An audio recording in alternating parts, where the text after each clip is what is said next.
गुलाम नबी आज़ाद की डेमोक्रेटिक आज़ाद पार्टी पूरे दाव लश्कर के साथ आज बाडीपुरा के इलाके में थी। एक अवामी जलसा था, कल आपको बताएं नेशनल कॉन्फ्रेंस का जलसा था। और इस जलसे के दौरान गुलाम नबी आज़ाद ने कल को भी याद किया, आज की बात भी की और आने वाले कल की बात भी की। आने वाले कल से लेके आज के कल तक की बात करते हुए गुलाम नबी आज़ाद ने बताया कि इस वक्त हम एक अपनी तकरीर में उन्होंने बताया कि एक दोराहे पे खड़े हैं और इस दोराहे से निकलने के लिए हमको सबको मिलके एक पॉलिसी, एक नेटवर्क, एक फ्रेमवर्क बनाना पड़ेगा। आज़ाद ने जम्मू कश्मीर की सियासत पर भी बात की और जम्मू कश्मीर की सियासत से लेकर मुल्क के हालात भी बयान किए और जम्मू कश्मीर की सियासत की बात करते हुए इंतखाबात का भी हाल अहवाल उन्हें बता दिया। सुनिएगा गुलाम नबी आज़ाद ने क्या बताया मीडिया से बात करते हुए। तो टारगेट किलिंग से लेकर रजौरी से लेकर ये आज तक जो बीच में किलिंग हो रही है, बड़ी तशवीश की बात है। और ये तशवीश सिर्फ सिक्योरिटी फोर्सेस के लिए नहीं है, सिक्योरिटी हमारी इंटेलिजेंस एजेंसीज है उनके लिए भी है और अवाम के लिए भी है। तो मैं इसमें अपील सभी से करूंगा कि अभी तो क्या होता है, अभी तो हर 10 दिन में चीजें बदलती हैं, अभी बहुत दूर है। इतिहाद के बारे में क्या कहेंगे? इंडिया का इतिहाद, इंडिया इतिहाद के बारे में क्या कहेंगे? सारी पार्टियां एकजुट हो गई है मोदी के खिलाफ। कहाँ होगी? हम तो चाहते थे लेकिन है नहीं सर। हजारों कब तक हो गई, लेकिन पिछले जब से टारगेट किलिंग हो गई और ये रजौरी की 3-4 वारदातें हुई, कोकरगांव की हुई और अभी बाकी सिक्योरिटी ऑफिसर्स को इक्का दुआ मारा जाता है तो एक उससे खौफ और डर पैदा हो गया। इसलिए मैंने कहा कि ये चैलेंज है अवाम के लिए भी, सिक्योरिटी फोर्सेस के लिए, इंटेलिजेंस एजेंसीज के लिए भी, और इसमें सबकी एफर्ट होनी चाहिए, सिक्योरिटी फोर्सेस की भी और लोगों की, अवाम की, पुलिस की कि इस तरह की वारदातें न हो ताकि एक अमन अमान बहाल हो जाए और इलेक्शन हो जाए। 6 महीने में आपका चलिए, गुलाम नबी आज़ाद को सुना आपने, सिक्योरिटी जो किलिंग है उस पर भी बात की, इंतखाबात इंडिया अलायंस की भी बात की। लेकिन आज हम अब ज़ुबान की बात करेंगे। हमारी ज़ुबान, कौमी ज़ुबान या जम्मू कश्मीर की ज़ुबान उर्दू कभी हुआ करती थी। उर्दू ज़ुबान को कई बार कई तासुब से गुजरना पड़ा, कभी किसी एक फ़िरके, कभी मज़हब की ज़ुबान जोड़ते हुए इसके साथ तासुब किया गया और फिर ये गली नुक्कड़ से होते हुए अब घर तक भी नहीं रह पाई है। आज की तारीख में भी जब ज़ुबान की बात की जाती है तो हमारी वो उर्दू ज़ुबान जिसे बहुत मीठी ज़ुबान कहा जाता था, आज यूनिवर्सिटी से लेकर कॉलेज तक बच्चे आपस में उर्दू में बात तो करते हैं लेकिन उर्दू लिखना नहीं जानते, उर्दू पढ़ना नहीं जानते, उर्दू की तरफ कोई तवज्जो नहीं है। और साफ जाहिर है जिसने अपनी ज़ुबान, अपनी विरासत, अपनी तहजीब को भुला डाला, शायद वो कौमें तरक्की नहीं करती हैं। और आज उर्दू के आलमी दिन के साथ साथ दुनिया भर में शायर मशरिक हज़रत डॉक्टर अल्लामा इकबाल रहमतुल्लाह अलैह का यौम पैदाइश मनाया गया और इस मुनासबत से मुल्क भर में आज मदारस समेत दूसरे उर्दू हलकों में अलग अलग नौइयत के प्रोग्राम्स भी रखे गए।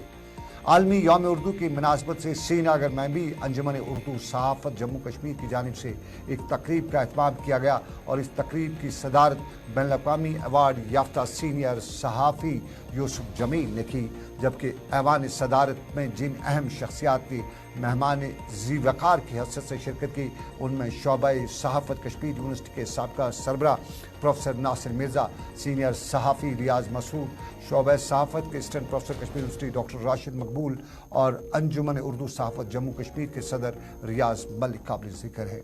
तकरीब के मौजू उर्दू सहाफ़त को दरपेश चैलेंज पर मुकर्रीन ने ख़ताब करते हुए कहा कि उर्दू सहाफ़त से वाबस्ता आमिल सहाफ़ियों और आने वाले सहाफ़ियों को जदीद तकाज़ों के मुताबिक अपनी पेशा वाराना ज़िम्मेदारियाँ अंजाम देने के लिए ख़ुद को तैयार करना होगा।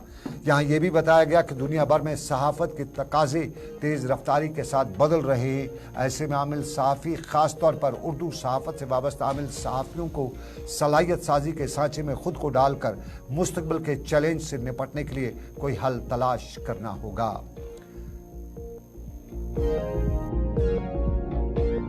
सेमिनार था और इसका मौजू था जो उर्दू सहाफ़त में जिन चैलेंजेस का सामना करना पड़ रहा है उन पे बात की जाए और उन पे बात की गई और तफसील के साथ बात की गई। यहाँ जो मुकर्रीन थे उन्होंने उन चैलेंजेस का जिक्र किया जिनका उर्दू सहाफत को सामना है, और उन्हें कुछ तजावीज़ भी पेश की हैं, और मैं समझता हूं कि वो अच्छी तजावीज़ हैं, काबिल अमल तजावीज़ हैं, और अगर उन पे अमल किया जाता है तो वाकई जो उर्दू सहाफत है उसको फ़ायदा मिलेगा, और जो चैलेंजेस हैं वो बड़ी हद तक उनका मुकाबला करने की सलाहियत हमारे जो सहाफ़ी हैं, साथी हैं, नौजवान साथी हैं, या जो हमारे सीनियर लोग हैं, उन्हें एक तरह की जो उनके लिए वो एक मिशल राह बनेंगी। वो जो उन्होंने जो भी उन्होंने तजावीज़ रखी, जो भी मशवरे दिए, तो उस हिसाब से मैं समझता हूँ कि ये कामयाब सेमिनार रहा,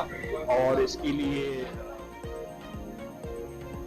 सहाफ़त का बड़ा नाम, और सहाफ़त का बड़ा नाम यूसुफ जमील को जम्मू कश्मीर में कहा जाता है, और सहाफ़ी और सहाफ़ती जिम्मेदारियां क्या हैं ये बयान करे थे। बता भी देते आपको कि नाज और नवाज में बहुत फ़र्क होता है, लेकिन आज की तारीख़ में उर्दू दान ये भी शायद भूल गए हैं, और इसकी सबसे बड़ी वजह यह है कि कहीं तासुब है।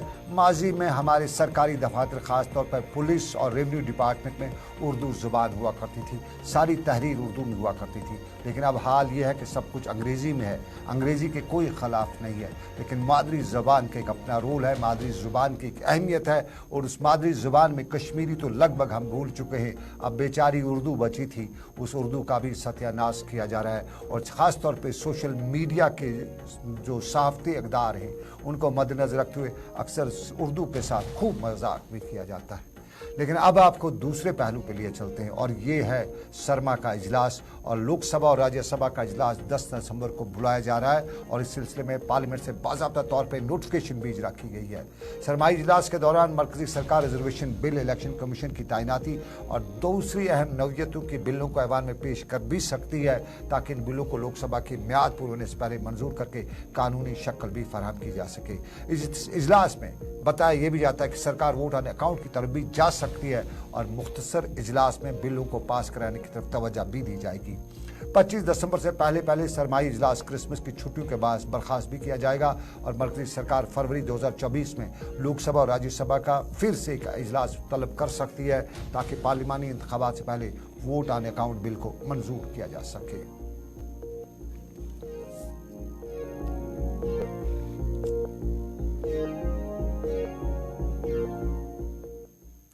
तो चलिए जरा बैक टू विलेज पार्ट 5 की बात भी कर जाते हैं। वादी कश्मीर में बैक टू विलेज, या जम्मू में भी बैक टू विलेज है, और government degree college Damhal Hajipura में आज बैक टू विलेज प्रोग्राम 5 का प्रोग्राम मुनक्कद हुआ, जिसमें JJM के मिशन डायरेक्टर GN यत्तू, जो कि दमहाल के परिहारी अफसर भी हैं, जबकि उन्हें हमरा इलाके के दूसरे अफसरान थे, और यहाँ उन्होंने आज के बैक टू विलेज प्रोग्राम में शिरकत की। यहाँ मुख्तलिफ महकमों के अफसरान और उसके साथ साथ मुकामी जो पंचायत मेंबरान हैं, DDC मेंबरान हैं, शहरी हैं, उनने शिरकत की, मामले रखे, मसाइल बताए, और मामलों और मसाइल के बीच में GN यत्तू ने यकीन दिलाया कि जितना हो सका अभी किया जाएगा, जितना करवाया जाना है उसके लिए आगे से प्लानिंग भी मुरतब की जाएगी।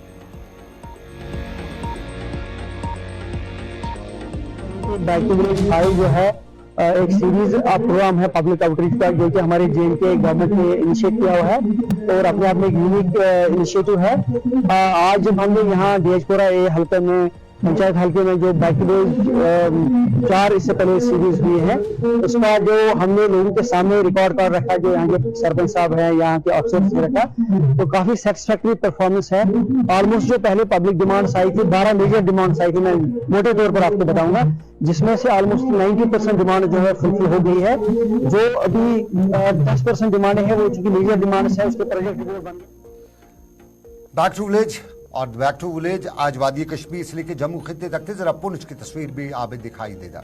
ये पुंछ में बैक टू विलेज प्रोग्राम के दौरान लोगों के मसाइल सुने गए, और मसाइल सुनने से लेकर सुनाने तक बताया गया कि बहुत से मामला हैं, उन्हें फौरी हल किया जाएगा। और अगली तस्वीर पुलवामा की। पुलवामा में भी बैक टू विलेज प्रोग्राम के दौरान जिला तरक्याती कमिश्नर ने पुलवामा में बैक टू विलेज प्रोग्राम के दौरान बड़ी तादाद में लोगों ने शिरकत की, और पुलवामा के 98 पंचायती हलकों में ये प्रोग्राम चलाया गया, जिसमें लोगों ने अपने मसाइल और इंतजामिया की नोट्स में लाए, और जिला तरक्याती कमिश्नर आज खुद इन प्रोग्रामों में मौजूद रहे।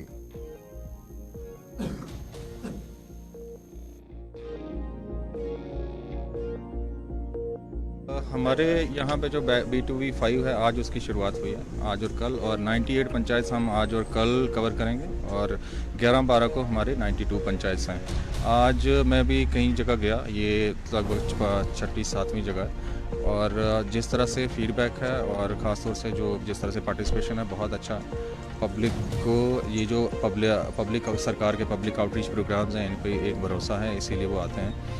और फोकस हमारा यही है कि जितने सेंट्रली स्पॉन्सर्ड स्कीम्स या यूटी लेवल की स्कीम्स हैं उनको सैचुरेट कर देना और सेल्फ एम्प्लॉयमेंट पे। और back to village programme Pattan में भी रहा और पटन के सिंहपुरा में भी प्रोग्राम के दौरान आप लोगों की शिकायत और मसाइल को उठाया गया और यहाँ कुछ शिकायतों और मसाइल को मौके पर ही हल किया गया। यहाँ director animal sheep husbandry Bashir Ahmad Khan के हमरा SDM पटन सईद फ़हीम भी मौजूद रहे और आवाम को मुख्तलिफ स्कीमों और रोजगार के दूसरे प्रोग्रामों के बारे में भी यहाँ बताया गया। ये बैक टू विलेज पटन की बात थी और यहाँ सरकारी महकमों से बताया गया कि बेरोजगार फ़ायदा उठा सकते हैं। पटन के इस बैक टू विलेज प्रोग्राम के दौरान लोगों की एक अच्छी खासी तादाद भी देखने को मिली।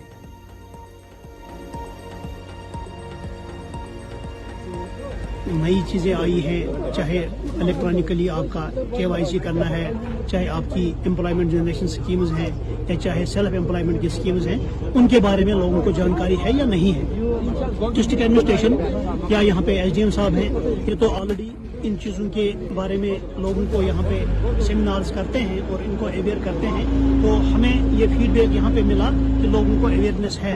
हाँ, कुछ चीज़ें बैक टू विलेज प्रोग्राम के दौरान शीप हस्बेंड्री का एक बड़ा रोल भी है और काफ़ी इलाकों में शीप हस्बेंड्री के हवाले से लोग अब नई स्कीमों को जानने के ख्वाहिशमंद भी हैं। लेकिन आपको बताते चलें, अनंतनाग में deputy commissioner Anantnag Syed F Hamid ने आज डॉग बंगले में अनंतनाग होमगार्ड्स की और SDF की सिविल डिफेंस की जो तैयारियां उनका जायजा भी लिया। यहाँ अनंतनाग में दूसरे अहदेदारों के साथ उन्हें SDP जुबैर अहमद भी थे और यहाँ होमगार्ड के रज़ाकारों के हवाले से भी बताया गया और ज़िले में होमगार्ड की सरगर्मियों का खुलासा भी पेश किया गया।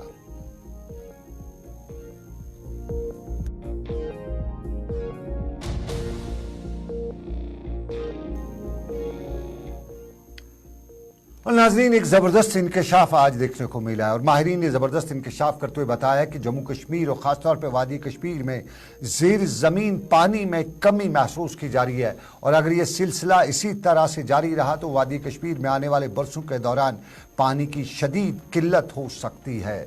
ये एक रिपोर्ट जारी हुई है। उस रिपोर्ट में माहिरीन के मुताबिक जिस तेज़ी के साथ ही आबी पनागाहें सुकुड़ रही है वो इस बात की अलामत है कि आने वाला कल मुश्किलात लेकर आ रहा है।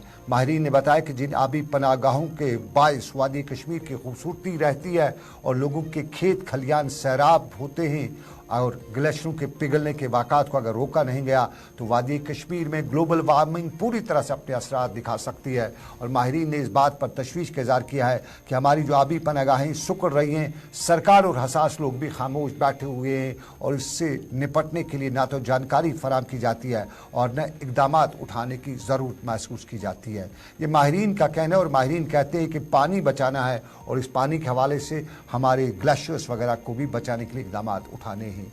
माहौलियात से मुतालिक एक बड़ी रिपोर्ट है और इसमें हमें आज ही सोचना पड़ेगा।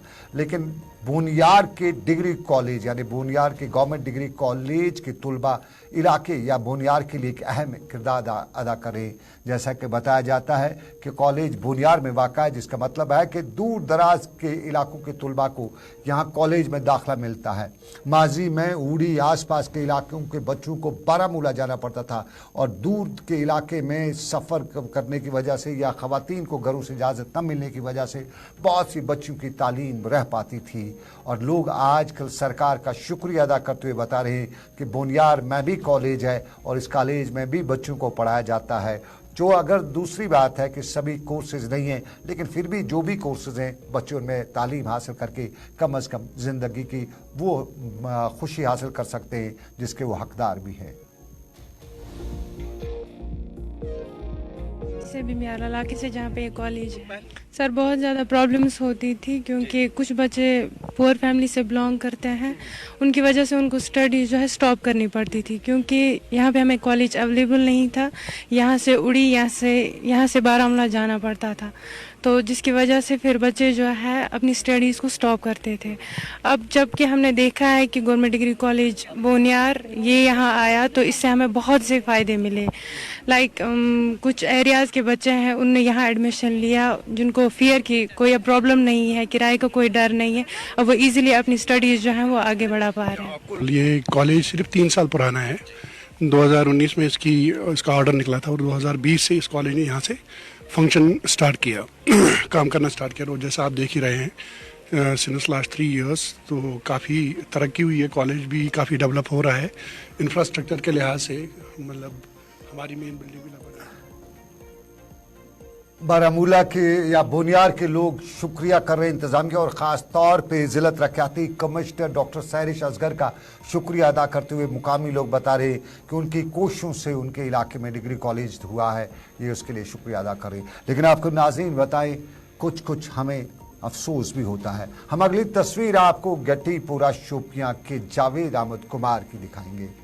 सर्दी आ रही है और सर्दी में टीन की इस छप्पर के नीचे ये जिंदगी कैसे गुजार रहा होगा अपने अहल अयाल के साथ। हमारी सरकार, हमारी इंतजामिया बता रही है कि हम बेघर को ज़मीन देंगे, लेकिन जिसके पास ज़मीन है उसके लिए बाज़ाब्ता तौर सरकार ने प्रधानमंत्री ग्रामीण आवास योजना से मकान बनाने के लिए रकम देने की बात की है।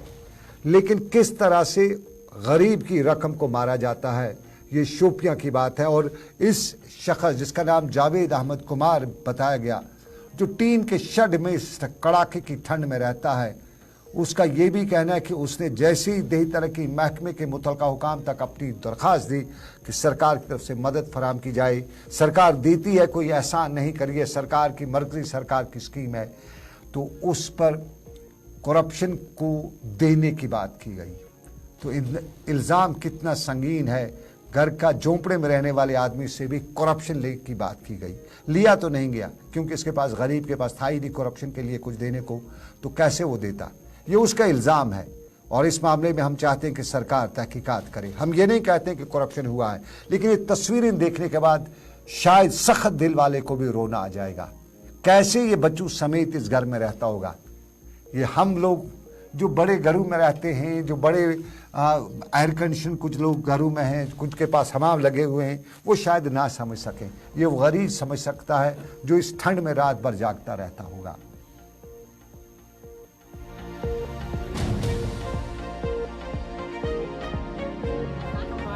कि ना ये ताल सुन लायक तिम 3 कस बह वन गो दी 10 सास अद दिमो ब्या कस प्याज वोत मे कूत काल कि बचे तुम दियो नजर मे ये बिस्तर बराबर आज यथा रोत कि रात से आब इथे कन कि बचे तह बेमार पान तथे कन यपर कि तुमल फल खुदायस पे अगर कौन सोन इंसाफ आ लायक तिमन त्रो 3 कस खुदायस पे तो पान। इस खातून का इल्ज़ाम आपने सुना, हम नहीं बता रहे हैं, लेकिन ये उस मुआशरे के लिए सबसे तल्ख हकीकत है, डूब मरने वाली बात है, जो इस जैसे गरीब फैमिली से भी रिश्वत करे। और ये खातून बता रही कि हमसे 10,000 रुपये का तकाजा किया गया। मनोज सिन्हा साहब, LG साहब, आप करप्शन के खिलाफ लड़ते हैं, आपसे गुजारिश है इस मामले में ज़रा देखिए ये दही तरक्की के महकमे के साथ जो जुड़े लोग हैं उनने कैसे इस फैमिली को इस हक से महरूम रखा है। इसलिए रखा है कि ये 10,000 नहीं दे सकता था। ये अलमिया इस कौम का, और ये कौम अक्सर बातें करती है हमारी बड़ी विरासत है, हम बड़े हैं, तो ये है अलमिया इस कौम का। इसके होते हुए, ऐसे मामलात होते हुए भी क्या हम वाकई में किसी बड़ी कौम होने का दावा कर सकते हैं? तो दावा हम नहीं करेंगे, लेकिन आपको बताते चले खित्ते चिनाब में अक्सर हादसे होते रहते हैं। एक वीडियो खित्ते चिनाब का वायरल हो रहा है, और इस वीडियो में आप जरा देखिएगा, गौर से देखिएगा। ये बस है उस इलाके की, ये मुसाफिर बस है, और इस बस में कितना ओवरलोड है। और ओवरलोडिंग के बाद इस इलाके में, ये डोडा के माल्टा इलाके की बस है, और इतनी ओवरलोडिंग के बाद पहाड़ी इलाका है, ऊपर खतरनाक सड़कें वहां पे, तो वहाँ पे ड्राइवर कौन सा कंट्रोल रखेगा, पैसेंजर कौन सा कंट्रोल रखेंगे, और वहाँ का ARTO ऑफिस कहाँ पे है? क्या वाकई में उसको इलाके की कोई फिक्र है? क्योंकि अक्सर हम हादसों की खबरें करते हैं इस इलाके की। हादसों की अक्सर हमें वजह यही हुआ, या तो तेज़ रफ्तारी है या ओवरलोडिंग है। तो तेज़ रफ्तारी की बात यहाँ नहीं की जा सकती, यहाँ हादसे की एक वजह ओवरलोडिंग है। और यहाँ पे RTO ऑफिस जो वहाँ का है उसके लिए तो पगड़ी लगानी चाहिए। उस RTO ऑफिस को तो बड़ा इनाम मिलना चाहिए कि आज के इलेक्ट्रॉनिक दौर में आज हर जगह पे ये कैमरा जो जेब में है, उसके होते हुए भी वो सड़क पे कहीं नज़र नहीं आ रहा है, वहाँ का ट्रैफिक निज़ाम कहीं सड़क पे नज़र नहीं आ रहा है, वरना इतना ओवरलोड हो नहीं सकता था।